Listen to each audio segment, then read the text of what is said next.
Since this is the last speech that I will give as president, I think it's fitting to leave one final thought, an observation about a country which I love. It was stated best in a letter I received not long ago. A man wrote me and said, "You can go to live in France, but you cannot become a Frenchman.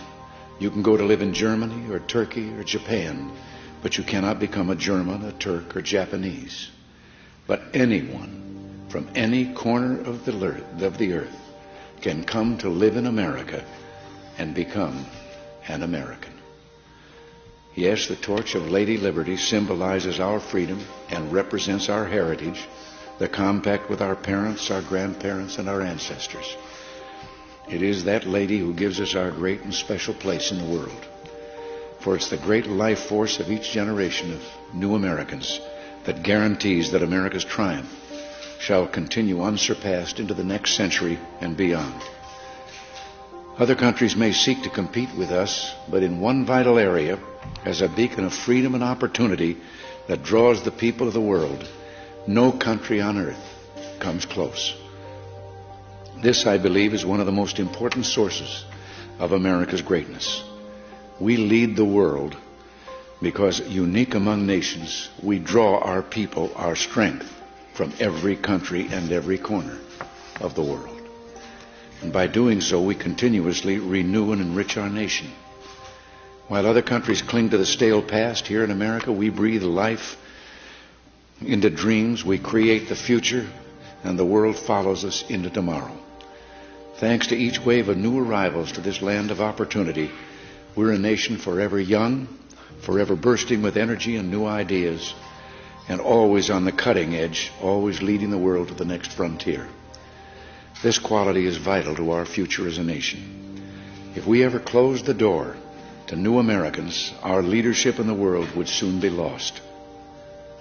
A number of years ago, an American student traveling in Europe took an East German ship across the Baltic Sea. One of the ship's crew members from East Germany, a man in his 60s, struck up a conversation with the American student. After a while, the student asked the man how he had learned such good English, and the man explained that he had once lived in America. He said that for over a year he'd worked as a farmer in Oklahoma and California, that he'd planted tomatoes and picked ripe melons. It was, the man said, the happiest time of his life. Well, the student, who'd seen the awful conditions behind the Iron Curtain, blurted out the question, "Well, why did you ever leave?" "I had to," he said. "The war ended." The man had been in America as a German prisoner of war. Now, I don't tell this story to make the case for former POWs. Instead, I tell this story just to remind you of the magical, intoxicating power of America. We may sometimes forget it, but others do not. Even a man from a country at war with the United States, while held here as a prisoner, could fall in love with us. Those who become American citizens love this country even more. And that's why the Statue of Liberty lifts her lamp to welcome them to the golden door. It is bold men and women yearning for freedom and opportunity who leave their homelands and come to a new country to start their lives over. They believe in the American dream, and over they make it come true for themselves, for their children, and for others. They give more than they receive, they labor and succeed, and often they are entrepreneurs.